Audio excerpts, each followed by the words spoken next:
all sorts of things about the scope of brutality that's happening there.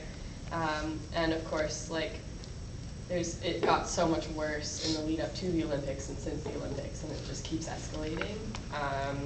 So yeah, so basically, yeah, but no one knows how to start a Copwatch.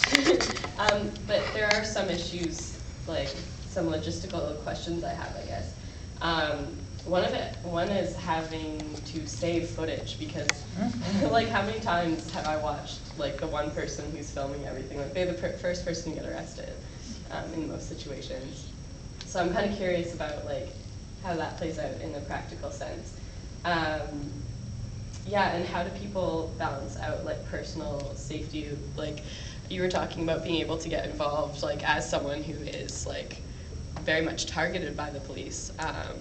And I kind of have that question, like how do you make an accessible Copwatch that has different roles and like some sort of safety mechanisms built into it?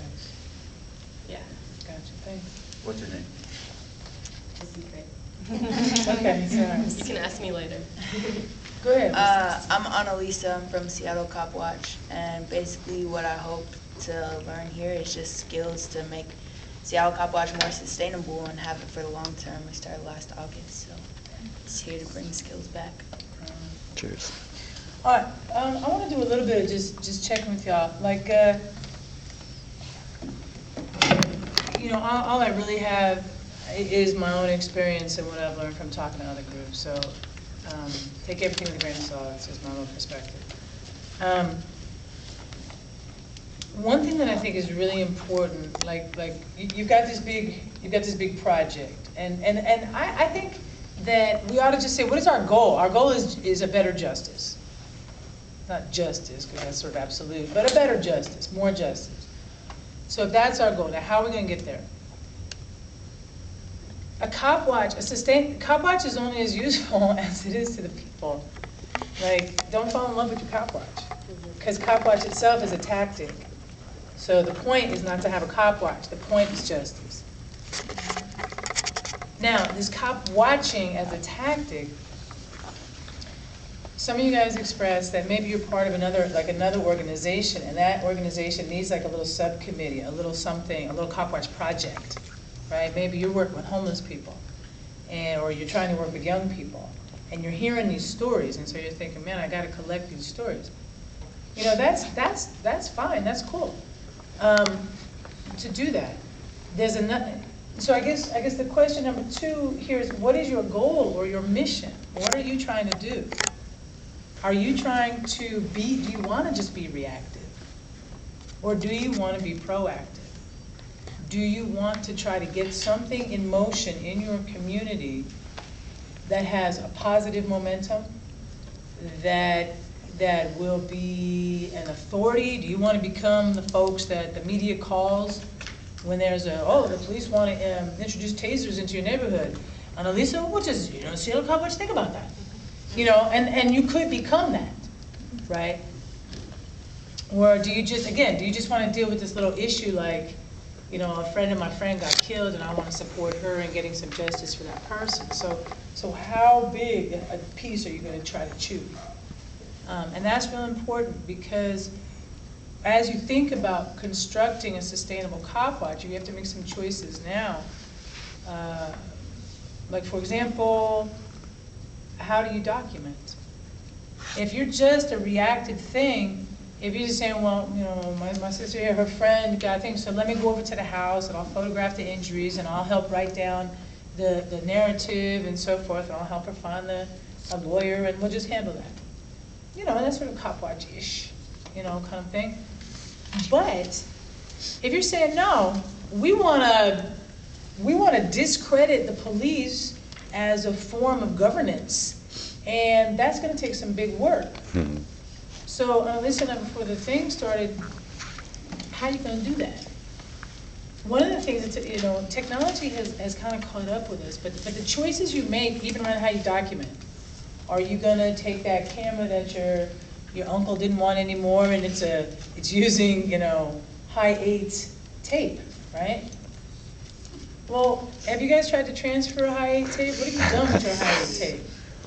Come on to Berkeley Copwatch. I'll show you shoe boxes full of tape that people shot and nobody ever looked at again. And we don't know what the hell we got in those shoe boxes. We might be able to document all kinds of trends. There might be a class action suit, lawsuit potential in there. There might be all kinds of things in there. So, I gotta say, the digital age does have its advantages, and we made a commitment in Copwatch to go digital. And so, we're using these little digital cameras, and when you're talking about protecting your footage, these suckers are great because they have a hard drive inside of them. How many of you guys are using digital cameras right now? Okay, you know, in the US, you can get them for like $300-400. A Sony version, you can get a flip camera for like $120, $130. And they don't have great night vision, but the beauty of them is that you just take the thing, you plug it into your computer, and boom, it's on your computer. Upload it, download it, do whatever you want to with it. YouTube. But now it's useful to some degree. But what if it's a higher level? What if you want to have like a consistent Copwatch organization? And notice how the dynamics work. If I go to a Copwatch, and I spent 3 hours, like man says, in Portland in the rain, and I have all this footage, and I come back in, and nobody does jack with it, I'm gonna feel demoralized. That's gonna make it hard to feel a strong sense of purpose in your Copwatch, because you're out there facing these guys with guns in the rain, and then, for what? But if I come back and I go, hey, you know, I got some footage here. It's got Officer 27, Officer 102. We've been noticing these cops. And what we have at Copwatch now is we have a database. So you can actually upload the footage and you can put notes on it. So I say this was on Telegraph Avenue, Officer 26, BPD, Officer 97, harassing homeless people, pepper spray. Now, if somebody comes in and goes, oh, I just got pepper spray by the police, well, God, I'm hearing a bunch of stuff. Let me key in pepper spray. Boom. Oh, there's 5 incidents of pepper spray. Maybe I've got enough documentation here. Maybe on their own, that's not a case. But maybe it shows a pattern in practice of the misuse of this weapon. And so, in this way, that's what documentation really is. And so it takes an investment. And so when I say having a sustainable Copwatch, means you kind of get a plan. And you recruit people to support that plan. If we're always thinking in a reactive mode, people give you I can't tell you, like people goes, oh yeah, here's a leftover copier that almost works. It's only gonna cost you $70 to get rid of it. Or they donate stuff that you don't need. We're also used to just, dumpster diving or whatever we do to get what we need, that we're not strategic in that stuff. So, and I do believe that because we're not the only ones noticing the police state. And there are, guilty liberals or whoever that actually, if you lean on them, they will donate. If you're clear about your wish list and you know what you want, go out and get it, and you will get it. She said confidently.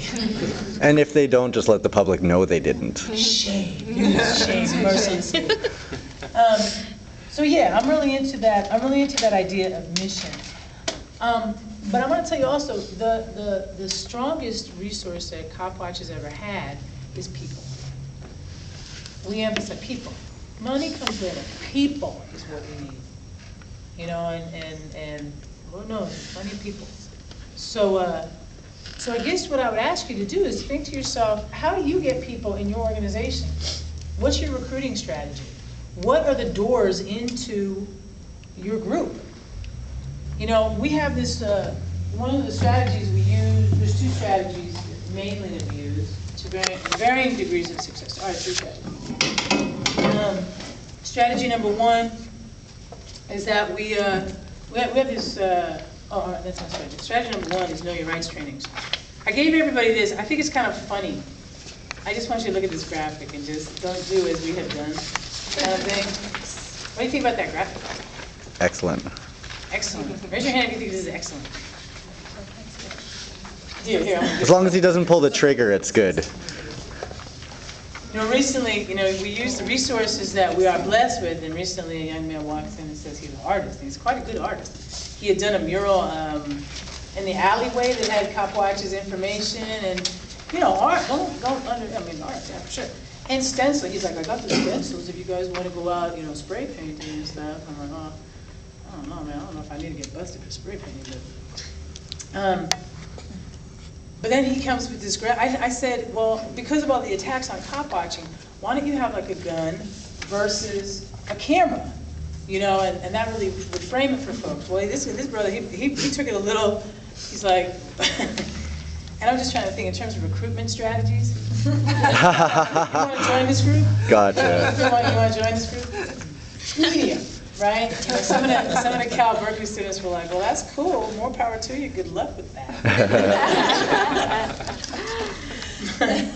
Some people want to join. Yeah, you know, it does, it has a certain appeal, you know, I mean, we printed it up and put it out, but I was just interested in hearing the feedback.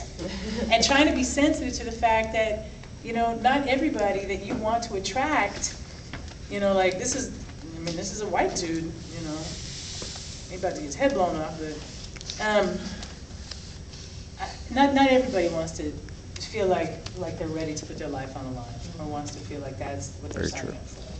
You know, some people really love their civil rights, love their human rights, and that of other people, and they want to participate, but, you know, and maybe their commitment will grow into that, but I don't think it's probably not wise to assume that on the Know Your Rights training, which is the very first contact that they're having with us. So I would say be sensitive to that, because everybody sitting in this room, you're kind of unique, that you're actually willing to address these issues, and don't forget that. Don't, you know, because for a lot of people, I forget that. I forget that people actually are freaking terrified of the police these days. You know, so we have to empower and encourage and inspire each other to want to take those risks, and we have to build a group culture, because we can't be the lone wolf. The lone wolf, you know, gets isolated, arrested, off to whatever happens to them. And that's why it's so crucial for us to change our individual thinking into more of a group thinking. How can what I do contribute to a group feeling? Can support, nurture, empower a group of people to take this on, because we cannot do it by ourselves. You know, emotionally, spiritually, physically, it can't be done. That just call us crazy. But as a group, you know, and if you get busted, you've got a group of people behind you say, oh, no, don't take him, don't take her, you know, or we got your bail, or we got your back, or whatever. Having that, knowing that you have that kind of support makes people more likely to join. If they think that, you know, if I walk in, I say, well, I want to join your group, you know, you guys gonna have a group, and if you make me feel welcome and make me feel, you know, like, so for example, when you go out on Copwatch shifts, do you write down the person? We learn all this stuff by a hard lesson. Guy comes in, he's a very nice guy, he's gonna Copwatch with us, great. He goes, and goddamn, he gets arrested. I'm like, oh, they arrested Jake, no way, they arrested, well, we gotta call and find out what his bail is. What's Jake's last name? Nobody knew Jake's last name. Oh, crap. And I was like, Jake is really his real name? I don't know. So there may be ways that we communicate to members within our group that we care about them. You know, and I know we all got our security concerns, and so you're gonna have to build some trust within your group about how you hold that. You know, people's desire to not be spied upon relative to their desire to get the hell out of jail. But how, and sometimes we have a bottleneck. I think also what happens is that like a group of folks, your friends, right? And you're talking about, you're like, yeah, these pigs, you know, I'm sick of these police being so bad. And a lot of these Copwatch formations are kind of cliques. It's a group of friends that start out. And so how do you turn your friendships into a public group that anybody knows about, that you're open, et cetera, et cetera? And I think some of the common mistakes that folks make is that they don't necessarily publish literature. They don't have a way, like everybody who's trying to have a group needs to have some little introductory something. I mean, this isn't the best, but it's something that explains what the hell we're doing, you know, and how to get in touch with us, have a phone number on it. You see, you guys, sometimes I think in our communities we're a little unclear, like we're kind of got 1 foot underground and 1 foot above ground, and that means you can't do either one very well. If you're going to be above ground, like there's nothing I do in my Copwatch that I wouldn't tell the judge, the jury, the public, give me a megaphone, we'll talk about it. Yeah. You know, we're not hiding anything. You know, so yeah.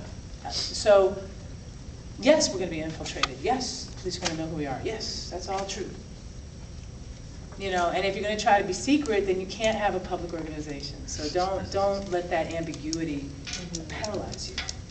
You know, be clear about that. So have literature. Our little Know Your Rights cards, you know. Going out and meeting people and not being afraid. Walk up to somebody, walk up to anybody, right? So, you know, I think sometimes part of what it means to be white is to feel guilty a lot of the time. And so if you walk up to a person of color, you think, oh, they probably don't like me because I'm white, because my people exploited their people, and there's all kinds of like psychological complexes. And so in terms of white people trying to get comfortable in communities of color, it's like, that's great, you know? But, you know, white people also walk up to other white people, and a lot of times they haven't had the experience of police misconduct, so you're gonna have a pretty different conversation. You know, my experience of interacting with people of color in Berkeley and in that area, they know the story. They're like, oh, good luck with that. You know, and they're kind of like waiting to see, you know, what we do. Like, you know, yeah, let me see if you're serious, because, you know, we've seen these efforts 1,000